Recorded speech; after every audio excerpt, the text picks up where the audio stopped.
Bonjour. Nous sommes le 18 juin 2014 et vous êtes de plus en plus nombreux à me demander des prédictions. J'ai longtemps hésité à répondre à cette demande, nous verrons pourquoi, mais aujourd'hui la situation m'y décide, car beaucoup d'entre vous pressentent, à travers les sentiments de pesanteur qui ne les quittent plus, quoi qu'ils entreprennent et quelle que soit leur place, même privilégiée au sein de la société, que la situation actuelle n'est pas une crise ordinaire, mais bien un basculement majeur. C'est à tous ces plexus en alerte qui me contactent pour en savoir un peu plus que je décide de m'adresser aujourd'hui. Et si ce que j'ai à leur dire ne sera pas en mesure de les rassurer, ils se sentiront peut-être moins isolés lorsque leur entourage les jugera pessimistes. Soyons bien clairs, il y a toutes les prédictions que je ne ferai pas. D'abord parce qu'une voyante n'est évidemment pas un prophète et n'est nullement capable de décrire le futur complet d'un pays ou du monde en datant les événements dans leur ordre chronologique comme dans un livre d'histoire. Ensuite, parce que depuis plus de 20 ans maintenant, je n'accepte jamais de participer aux prédictions habituelles de voyance qui contribuent, par leur caractère divertissant, à l'opération de précipitation générale destinée à nous éloigner des problèmes essentiels qui maintenant nous menacent. Il y a 10 ans maintenant, à l'occasion du tournage d'un documentaire, j'ai eu l'immense honneur d'être reçu à Dharamsala par l'oracle de sa sainteté le Dalai Lama, et j'ai découvert comment d'autres cultures intégraient les paroles des oracles à des prises de décision collectives. Hélas, s'il n'est un secret pour personne que les politiques consultent à titre personnel des voyants, aucun d'entre eux aujourd'hui, même s'ils pourraient peut-être avouer en privé que le scénario qui va suivre est plausible, ne serait en mesure de prendre la moindre décision pour l'éviter, puisque tous sont devenus les obligés d'intérêts financiers supérieurs, indifférents au sort du plus grand nombre. C'est cette tradition tibétaine qui inspire ma démarche et me pousse à livrer à ceux qui se questionnent ce que les hommes d'État, à la différence du Dalai Lama, ne peuvent ou ne veulent plus savoir, mais qui concerne pourtant la vie de tous. Il y a un quart de siècle maintenant, en 1992, dans une interview destinée à un journal féminin, j'avais accepté de parler de l'évolution du monde en me basant sur mes ressentis et quelques flashs persistants sur l'avenir de la planète. Le cadre de cet article était de comparer mes visions avec les analyses d'Alvin Toffler, un des futurologues américains les plus célèbres de notre temps, à travers un match amical. J'avais donc confié à Hélène Marguerite du journal Marie-Claire des visions qui m'étonnaient moi-même, sans savoir qu'elle décrirait les attentats du 11 septembre, 10 années plus tard. L'histoire a, depuis, confirmé l'essentiel des évolutions mondiales que j'avais pressenties. En 1994, dans mon livre Fille des étoiles, j'avais également évoqué une explosion gigantesque dans le ciel de New York, faisant de nombreux morts, et décrit d'autres scènes catastrophiques touchant cette fois la France, vision qui n'avait pas manqué d'amuser, puisque nous étions en 1994 et que rien ne laissait présager la situation dans laquelle serait la France aujourd'hui. Or, si ces événements ne se sont pas encore produits en France, je sens que nous entrons maintenant dans le cycle qui permettrait leur avènement.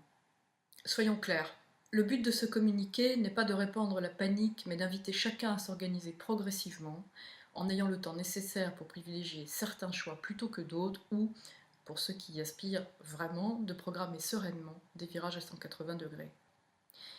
Il n'est pas question de s'affoler ou de baisser les bras, juste d'élargir l'horizon de ces possibles.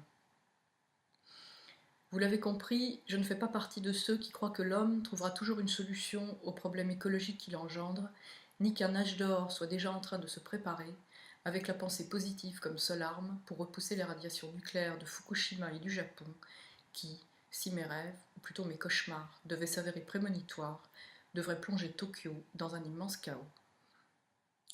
Il m'est hélas impossible de dater précisément les visions qui vont suivre, comme n'importe quelle autre vision d'ailleurs. Les spécialistes de la parapsychologie savent que les flashs de voyance, s'ils peuvent avoir une précision chirurgicale, sont comme les morceaux d'un puzzle ou d'un rébus dont la cohérence générale ne se dévoile hélas clairement qu'a posteriori. Mais la fréquence et l'intensité de ceux-ci permettent toutefois d'augurer de la nature d'une situation. Des visions récurrentes d'explosions, de foules en colère, d'incendies et de violences urbaines en France ne peuvent pas présager des manifestations ordinaires. Une chose est pour moi certaine, les déséquilibres climatiques, écologiques, économiques se succéderont mondialement à un rythme de plus en plus rapproché, Et si la prochaine décennie verra triompher en France, et aujourd'hui sans surprise, les idées nationalistes, nous rentrerons dans une crise qui dépassera largement les frontières de l'Hexagone et ne pourra être résolue par une politique nationale, quels que soient les gouvernements mis en place et leurs promesses. En France, dans la décennie à venir, un État tout-puissant avec sa dette irremboursable s'arrogera le droit de puiser dans les biens des particuliers, restreindra les libertés individuelles, pratiquera une censure de plus en plus grande, y compris sur Internet, tout en se montrant incapable d'endiguer durablement un chômage croissant ni les problèmes sociaux qui en seront la conséquence. Depuis plusieurs années maintenant, je mets en garde ceux qui me consultent contre des risques de confiscation de leurs biens ou l'interdiction d'en disposer comme bon leur semblera dans l'Hexagone. Je sens aussi des risques d'explosion du système financier qui mettront en péril les plus fragiles. Durant ces 3 dernières années, j'ai eu de nombreuses visions d'émeutes à Paris, mais aussi dans certaines grandes villes comme Lyon, Marseille, Lille et bien d'autres, qui entraîneront une forte répression et la mise en place de méthodes de surveillance qui offenseront, j'en ai peur, tous les principes de la démocratie. En traversant par hasard certains lieux, comme des hôpitaux, des écoles, j'ai parfois vu des images qui me laissaient craindre une grave dégradation des services publics. Dans d'autres lieux, notamment des gares et aussi leurs abords, j'ai vu un nombre croissant de sans-logis qui erraient là, sans protection et sans secours. Paradoxalement, une France mythique, elle, continuera de vivre dans l'imaginaire des étrangers, qui adoreront toujours la Tour Eiffel, nos grands auteurs, nos vins et nos fromages, pendant que l'ensemble de la population sera prisonnière d'une situation qui, si les images qui me traversent devaient s'avérer justes, ne sera pas très éloignée de celle que subit la Grèce aujourd'hui. Nombreux sont déjà ceux et celles qui, à des postes à responsabilité, pressentent ce déclin inéluctable et devront peut-être, pour la première fois de leur vie, réagir et se désolidariser d'un système qui détruit les océans, déforeste l'Amazonie, précarise les classes moyennes des pays les plus développés et affame les populations des pays les plus pauvres. Quelle que soit notre nationalité, notre couleur de peau, notre religion ou notre métier, la majeure partie d'entre nous aspire à la paix, à la sécurité et à un avenir meilleur pour les enfants que nous avons mis au monde, ainsi qu'à la poursuite des progrès scientifiques et la mise en place des libertés individuelles qui ont transformé la vie des hommes et des femmes en un siècle. Hélas, il semble que des gouvernances irresponsables en aient décidé autrement.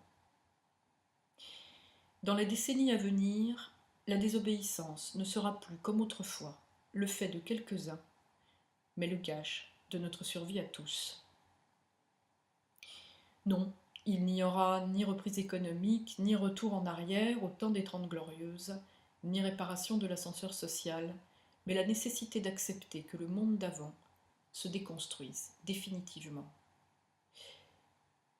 Chacun de nous devra bientôt réfléchir à une stratégie individuelle destinée à passer la crise le mieux possible, avant que n'arrive l'heure, hélas plus lointaine, de reconstruire ensemble un monde dans lequel chacun pourra trouver sa place. Que faire alors, et pourquoi vouloir vous avertir de dangers imminents alors qu'ils semblent maintenant inéluctables? Parce que ma pratique m'a permis d'acquérir la certitude qu'un danger annoncé élimine l'effet de surprise, anticipe les désillusions inévitables, tant sur le plan individuel que collectif. Si mon métier m'a donné l'occasion de pouvoir avertir ceux et celles qui me consultent, j'ai considéré aujourd'hui que ces informations qui me traversaient appartenaient au fond à tous. Nous avons chacun, dans nos vies personnelles, des ressources, des savoir-faire, des trésors d'ingéniosité, de volonté et de résilience qu'il va nous falloir bientôt convoquer. Je n'ai hélas bien sûr aucune recette miracle applicable à chacun, tant les situations personnelles diffèrent. Certains comme moi choisiront de quitter la France, d'autres sauront s'adapter et s'engager sur des chemins qui leur permettront également de passer le cap sans difficulté majeure. Mais certaines pratiques de prévoyance, elles, seront valables pour tous. Le moment est venu d'imaginer sans affolement, et avec un peu de temps encore pour y réfléchir, un monde dans lequel il sera bon d'avoir, par sécurité, sur le toit de son immeuble ou dans son jardin, un carré de terre dans lequel faire pousser de quoi se nourrir ou mieux encore, un lieu, hors de la ville, pour s'abriter et se chauffer en toute autonomie, en réinventant des savoir-faire domestiques simples, pour ne pas se laisser surprendre par la vague. Mais ce changement de société apportera aussi son lot de transformations positives, comme des découvertes en matière d'énergie, d'habitat, une généralisation du développement personnel et de ses apports, l'intégration des médecines traditionnelles, l'avènement de nouveaux liens sociaux comme antidote à la barbarie. Pour ceux qui l'auront préparé, vivre autrement sera parfois vivre mieux. À la différence des démonstrations de voyance que j'ai parfois faites dans différents médias, cette vidéo n'a pas davantage pour objet de prouver l'existence de la voyance que Paul Crutzen ou Mario Molina n'ont voulu épater quiconque en matière de chimie lorsqu'ils ont décidé, comme 18 autres prix Nobel et une quarantaine de scientifiques, d'alerter les dirigeants du monde entier sur l'irréversibilité d'un péril écologique. C'était durant le Symposium du développement durable, qui se tenait à Stockholm en mai 2011. Il semble que leur conseil pour éviter le pire n'ait toujours pas, 4 ans plus tard, été pris au sérieux par les gouvernants du monde entier.